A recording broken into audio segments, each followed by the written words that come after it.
Hello दोस्तों, नमस्ते, राम राम। मैं हूं अमित चौधरी। स्वागत है आपके अपने YouTube channel Amit sir GK में। तो आज मैं सीटेट जैसे कि करवा रहा हूं प्रॉपर तरीके से हर रोज। और आज 10वां दिन है मेरे क्वेश्चनों का।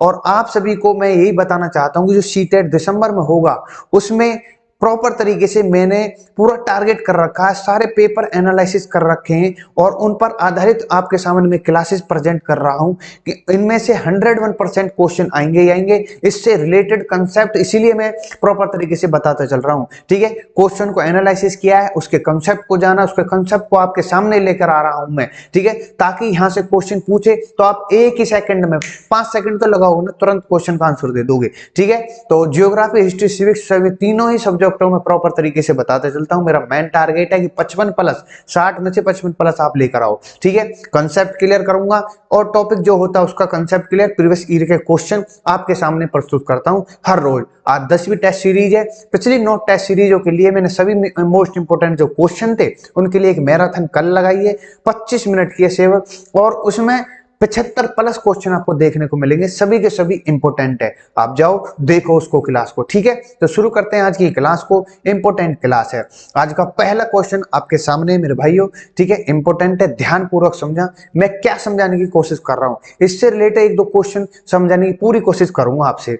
ठीक है, तो फर्स्ट क्वेश्चन आपके सामने है। 1893 में महात्मा गांधी जी को दक्षिण अफ्रीका में किसकी कानून समस्या का समाधान करने के लिए आमंत्रित किया गया था? ये इंपोर्टेंट क्वेश्चन है, कई बार क्वेश्चन आया हुआ है। तो यहाँ कश्मीर के शेख अब्दुल्ला, बंगाल के टीटू मीर ने बुलाया, उनके कारण गए, या बिहार के इमदाद इमाम, या गुजरात के दादा अब्दुल्ला? यहाँ पर राइट आंसर हो जाता है फोर्थ, गुजरात के दादा अब्दुल्ला को के द्वारा इनको आमंत्रित किया गया था। इनके बारे में थोड़ा मैं बताता चलूं थोड़ा सा कि दक्षिण अफ्रीका में गांधी जी 1893 में एक व्यापारी था, दादा अब्दुल्ला को कानूनी सलाहकार के रूप में काम करने के लिए डरबन, जो कि नेटाल है आज के समय में, वो क्वाजुलू नटाल के नाम से जाना जाता था, वहां पर पहुंचे थे।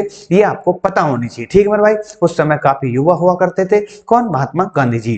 तो नेक्स्ट क्वेश्चन पर चलते हैं। नेक्स्ट क्वेश्चन को समझने की कोशिश करो।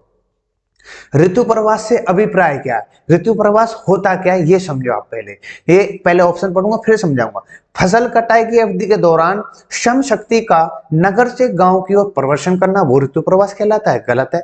लोगों की अपनी जीविका के लिए ऋतु प्रवास गतिशीलता है, क्या ये है? या फिर नए चारागाहों की खोज में अपने पशुधन के साथ लोगों की ऋतुवत गतिशीलता कहलाती है ऋतु प्रवास? या फिर वन्य प्राणियों की ऋतुवत गतिशील? अब आपको नहीं पता तो मैं बताऊंगा आपको ऋतु प्रवास। फिलहाल इसका राइट आंसर हो जाता है सी। मैं बता दूं, जो चारगाह होते हैं जो पहाड़ी क्षेत्रों के होते हैं, जम्मू कश्मीर हो, हिमाचल हो, या फिर उत्तराखंड हो, वहां पर जो पहाड़ियां, जो चारगाह होते हैं जो भेड़ बकरियों को ले जाते थे। ऋतु प्रवास का मतलब होता है हमारे जैसे गर्मी है, सर्दी है, या फिर बारिश का मौसम है, तो वो ऋतु जो चेंज होती है ना, उन ऋतुओं को चेंज के मूवमेंट पर ही ये जो चारगाह होते हैं अपने भेड़ बकरियों को, जैसे कोई सर्दी है तो सर्दी के मौसम में अलग क्षेत्र पर जाएंगे अपने भेड़ बकरियों को चारा खिलाने के लिए, या फिर गर्मी है तो अलग क्षेत्र पर जाएंगे, तो उसी को ही कहा जाता है ऋतु प्रवास। ठीक है, तो हर ऋतु के अपने अपने अपने क्षेत्र होते हैं, उस पर भेड़ बकरियों को ले जाते हैं चारा करने के लिए। चारगाह मतलब चारा जो होता है खाने के लिए, उसके लिए, क्योंकि वैसे तो मिलता नहीं है, ये बेचारे ले जाते हैं अपने पहाड़ों पर, अलग अलग क्षेत्रों पर, उसी को ऋतु प्रवास मतलब ऋतु के माध्यम से ये अपना चेंज करते हैं क्षेत्रों को। ठीक है, क्लियर कॉन्सेप्ट? यही है जो कुछ है ऋतु प्रवास। इंपोर्टेंट क्वेश्चन है, C is the right answer हो जाता। मैंने लिखा भी हुआ है यहाँ पर, ऋतु प्रवास लोगों के मौसमी आवागमन को ऋतु प्रवास कहते हैं। जो लोग पशु पालते हैं वे मौसम में परिवर्तन के अनुसार नए चारागाह की खोज में निकल जाते हैं, जैसे आपको दिख रहे होंगे। ठीक है, इंपोर्टेंट है, आपको समझाना भी, कंसेप्ट क्लियर करना भी, सभी चीजें। नेक्स्ट क्वेश्चन इंपोर्टेंट, थोड़ा मिक्स क्वेश्चन है आज पर, लेकिन इंपोर्टेंट क्वेश्चन है, समझो। इसमें ग्लोव के संबंध में निम्न कथन पर विचार करना है। इस प्रकार से क्वेश्चन काफी अधिक मात्रा में पूछे जाते हैं। तो मैं बता दूं, पहला है विषुवत वृत्त शून्य अंश देशांतर को दर्शाता है। ये आपको कहने का मतलब क्या है, मैंने आपको बताई हुई है, तीनों लाइनें बताई हुई है प्रॉपर तरीके से, मैं अभी बताऊंगा फिर। विषुवत वृत्त एक काल्पनिक रेखा है जो ग्लोब को दो बराबर भागों में बांटती है।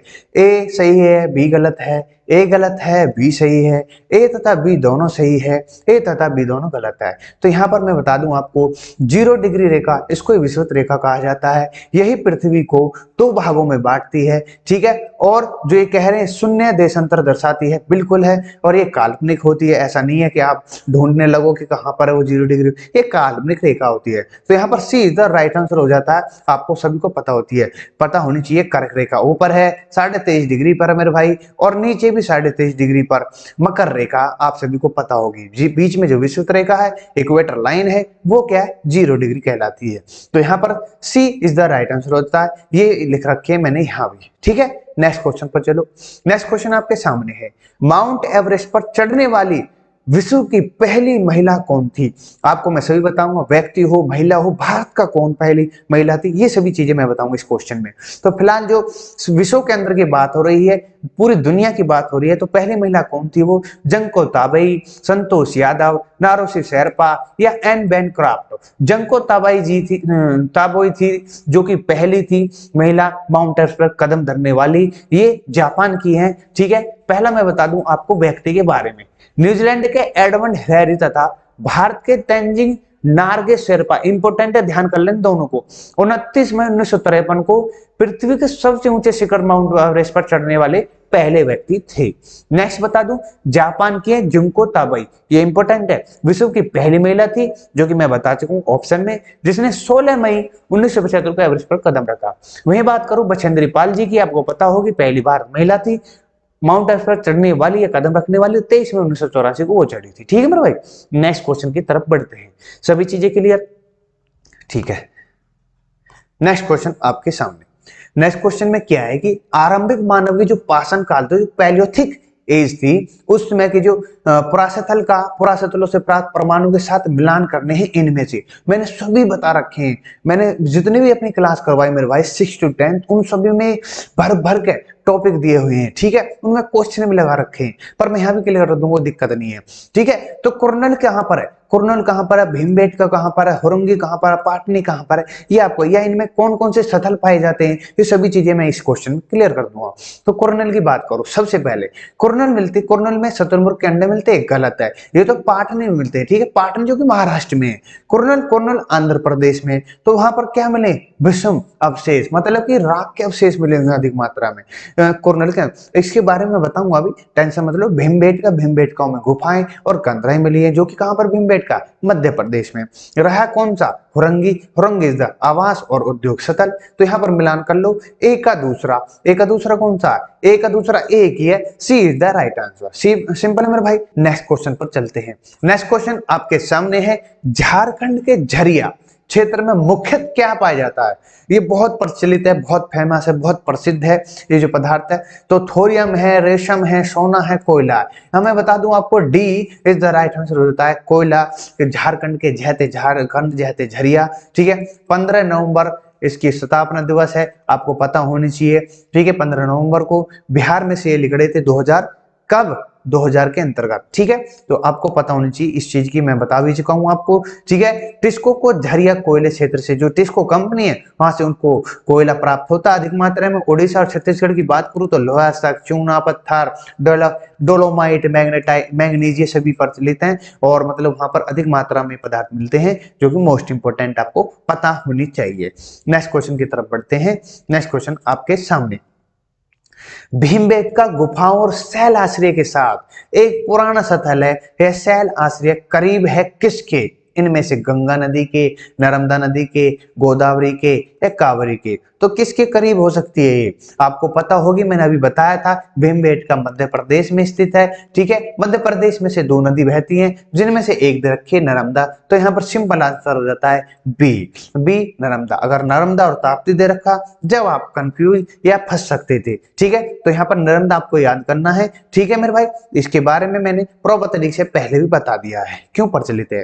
नेक्स्ट क्वेश्चन आपके सामने, नस्तलिक और शिकस्ते है क्या चीज ये अरबिक स्मारक है, ये लिखावट की शैली है, सामाजिक समूह है, पेंटिंग के प्रकार है क्या चीज ये लिखावट की शैली है, स्टाइल ऑफ हैंडराइटिंग अरब देश की। ठीक है मेरे भाई, ये आपको पता होनी चाहिए, मैंने लिखा भी हुआ है, आगे थोड़ी सी डिटेल में दे रखा है। जो नास्तलिक जो है, जो राइटिंग है वो थोड़ी सी जी है, पर लेकिन सिखाते जो वो कॉपी हार्ड ही सिखाते हैं, ये नास्तलिक है। ठीक है मेरे भाई, ये इंपॉर्टेंट आपको देखना पड़ेगा। ठीक है, तो ये इंपॉर्टेंट है क्योंकि अरबी जो देश है, अरब के जो कंट्री हैं जितनी भी हैं, उनसे काफी रिलेशन अच्छे हैं, क्या पता उनके भाषा के रूप में आपसे पूछ ले क्वेश्चन। ठीक है, नेक्स्ट क्वेश्चन पर चलो।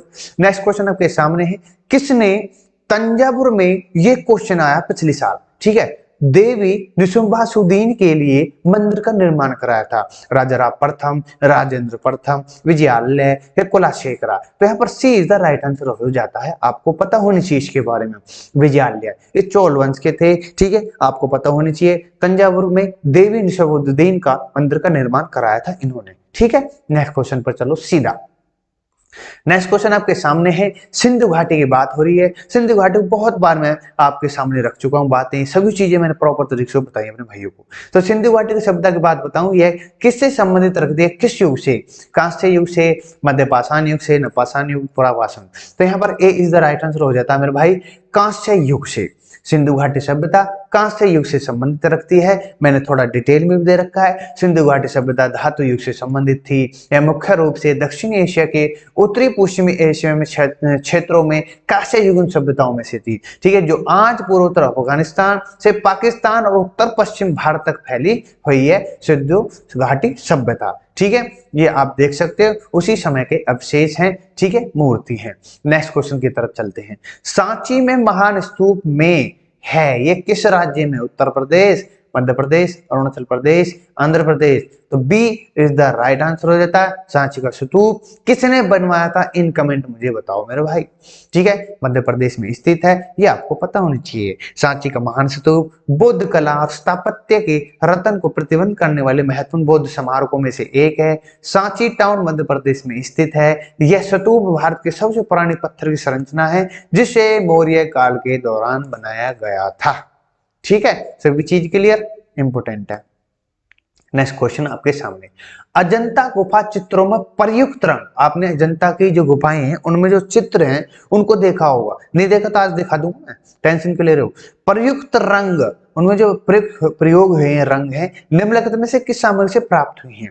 वो पशु अंग के अवशेषों बनाए हैं, ग्रेफाइट से हैं, पौधों और खनिजों से हैं, या स्लेटों से? यहाँ पर सी इज द राइट आंसर हो जाता है। जो अजंता की जो गुफाएं हैं उनके अंदर जो चित्र निर्मित हैं, उनमें जो रंग प्रयोग हुए हैं वो पौधे और खनिज द्वारा प्रयोग किए गए हैं। ठीक है, मैंने लिखा भी हुआ है, अजंता की गुफाओं के चित्रों में प्रयुक्त पौधे और खनिजों जैसे प्राकृतिक नुस्खे से बने हुए हैं, ये आपको पता होनी चाहिए। इसमें 34 गुफाएं हैं, जिसमें से 17 ब्राह्मणों की है। ठीक है, और 12 जो है बौद्ध की है, 5 जो है जैन की है। ये आपको पता होना चाहिए, इंपोर्टेंट है। आपको बतानी है कि सबसे बड़ी गुफा कौन सी है, इन कमेंट मुझे बताना, और सब जो लिख रखा है इनको पढ़ लेना। ठीक है, नेक्स्ट क्वेश्चन की तरफ बढ़ते हैं। नेक्स्ट क्वेश्चन भी इंपॉर्टेंट है मेरे भाइयों के लिए।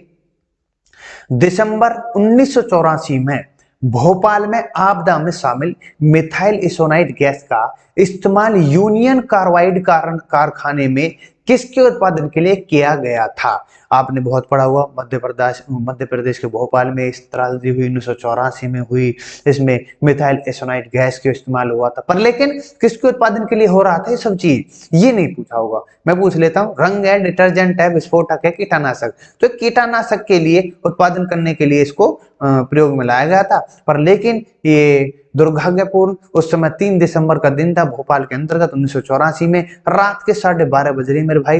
ठीक है मेरे भाई, उस समय ये घटना घटित हुई, जो कि अपने साथ इस घटना जो ये जब ये लीकेज हुई या फिर बम ब्लास्ट हुआ, उसमें 35,598 व्यक्तियों की मृत्यु हो गई थी तुरंत, बाय ऑन। ठीक है, कहते हैं ना वो कि एकदम हाथों हाथ। ठीक है, और हजारों लोग जो बचे हैं ना आज तक, वो किसी को कोई ना कोई बीमारी लगी हुई पड़ी है। ठीक है, किसी न किसी चीज से, किसी न किसी बीमारी से पीड़ित हुए पड़े हैं आज के समय में। ठीक है, ये आपको पता होना चाहिए। नेक्स्ट क्वेश्चन इंपोर्टेंट है, ये कई बार क्वेश्चन पूछा गया है भाई। ठीक है, यहां से क्वेश्चन सुनो। औरंग क्या है?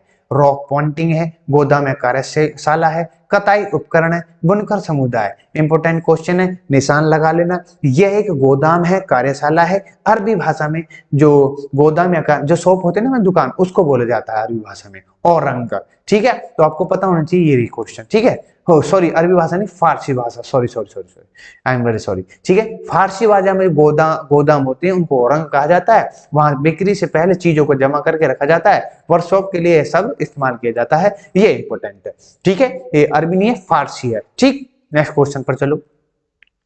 नेक्स्ट क्वेश्चन आपके सामने है, दुनिया का सबसे ऊंचा झरना कौन सा है?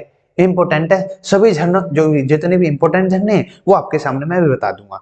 तो यहाँ पर दुनिया का सबसे ऊंचा झरना पूछा है। नायग्रा जलप्रपात है, ये बायोमा जलप्रपात है, ये एंजेलो है, या फिर खोने। तो यहाँ पर सी इज द राइट आंसर हो जाता है। ये कहां पर लोकेटेड है?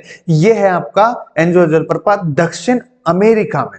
इंपॉर्टेंट क्वेश्चन है, दक्षिण अमेरिका में आपको दिख रहा होगा एंजल जलप्रपात है। वही बात करूं जलप्रपात जो अन्य है, उत्तरी अमेरिका में कनाडा तथा संयुक्त राज्य अमेरिका की सीमा पर स्थित नियाग्रा जलप्रपात स्थित है, ठीक है। अमेरिका में जाम्बिया एवं जिम्बाब्वे की सीमा पर स्थित विक्टोरिया जलप्रपात, जिसका क्वेश्चन कई बार पूछा गया है, ये आपको पता होना चाहिए। विक्टोरिया कहां पर है? अफ्रीका में जाम्बिया जिम्बाब्वे, और वहीं पर उत्तरी अमेरिका कनाडा तथा संयुक्त राज्य अमेरिका की सीमा पर स्थित नियाग्रा जलप्रपात है, ठीक है। ऊपर सबसे ऊंचा एंजेलो जलप्रपात है जो कि दक्षिण अमेरिका वेनेजुला में स्थित है, ठीक है मेरे भाई। चलो नेक्स्ट क्वेश्चन पर चलो। अगर आपके सब कुछ समझ में आ रहा है मेरे भाई, सब कुछ डिटेल कंसेप्ट टॉपिक वगैरह सब कुछ प्रीवियस ईयर क्वेश्चन सभी समझ में आ रहे हैं मेरे भाई, तो आप मेरी इस क्लास को लाइक शेयर सब्सक्राइब कर देना और सभी भाई को बता। तो बिल्कुल निःशुल्क है, सभी चीजें ऑन यूट्यूब पर पढ़ी हैं, कोई कोर्स लेने की जरूरत ना है, कुछ भी नहीं है। अभी तो 2 महीना पढ़े हैं, आराम से कर सको। सभी की सभी क्लास में 2 किसी पीरियड पे 6 से 10 तक के तीनों सब्जेक्ट पढ़े हैं विद प्रैक्टिस सेट। आप कहीं मत जाओ, मेरी क्लास कर लो, धुआं ना कर दो ना, 60 में से 55 प्लस 100% आ जाएंगे। उसके बाद मेरे प्रैक्टिस सेट चल रहे हैं, बढ़िया तरीके से करवा रहा हूँ, ठीक है।